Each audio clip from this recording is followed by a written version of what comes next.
Hi, welcome to the NBA show. My name is Morten Jensen, and today we'll be discussing the Toronto Raptors and whether or not they're actually bad.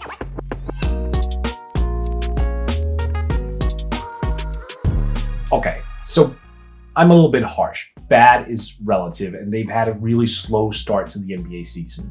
The problem really is, when it comes down to it, they're awful when Kyle Lowry is not on the floor. Just truly pathetic. Offensively, no player on the team has really been downright good.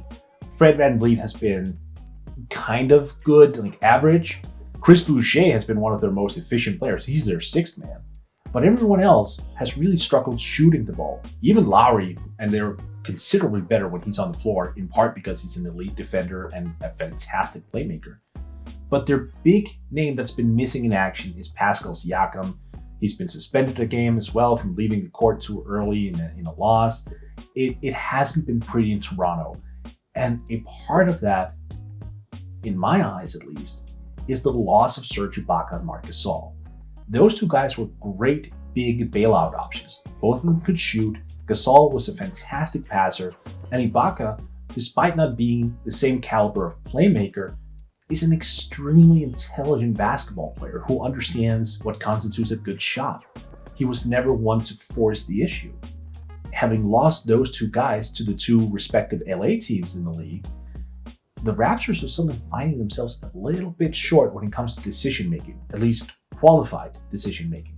Now, of course, that doesn't mean the Raptors are not going to make the NBA playoffs. That's not what I'm saying. They could. I mean, look, this team won the NBA championship in 2019. They still have quite a few of those pieces left. They still have the glare of a championship team in that sense.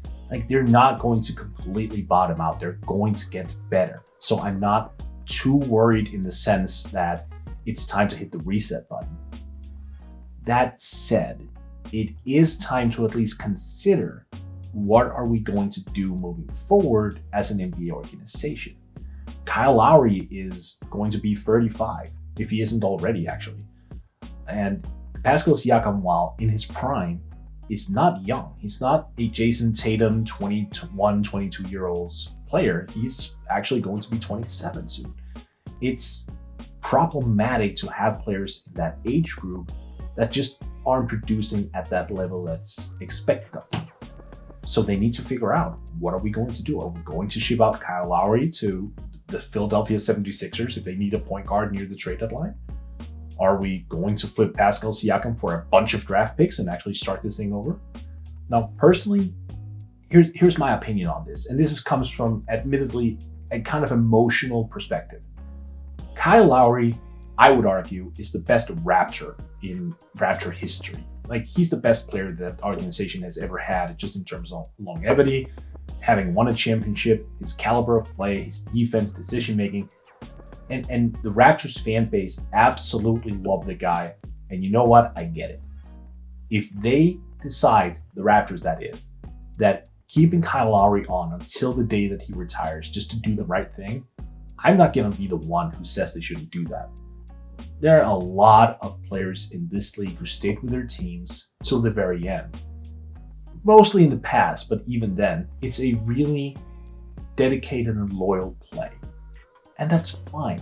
If the Raptors want to say, every player that was on the team in 2019 when we won the championship, they essentially have lifetime contracts with us until the time they want to leave or they want to retire.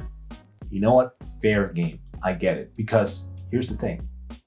The Raptors are probably not going to win a championship for a long time. That was almost like a hiccup, a very good hiccup, a very worthy hiccup. I'm not trying to diminish what happened. They were true champions. They earned every ounce of it. But given the current roster construction, given that they don't have any clear superstar, you just have to wonder, where is this going? If Kyle Lowry is open to a trade, he says, you know what, I actually want to try it for another ring somewhere else. Okay, be amicable and say, that's fine, we'll figure something out. And then get everything you can for him, because you still have to look out for your own interests. And hell, if someone comes knocking with a Pascal Siakam offer that blows the pants off Masai Ujiri, I'm not saying you should take it necessarily, but might be worth to listen. Hi, my name is Morten Jensen, and I'm here to bring you some pretty tragic news. My producer and younger brother Jacob, who edits these videos, has told me that I need to do this type of like and subscribe edition, and you know, I loathe that sort of thing. I really do. I don't want to be one of those guys like, hit the bell icon and you get additional prices for watching this channel. I don't want to be that guy. I really don't want to be that guy, but he's been insisting, so just to basically shut him up, I'm gonna have to ask you to like and subscribe, because apparently that's his whole thing. He gets off on it. Like, I'm sorry.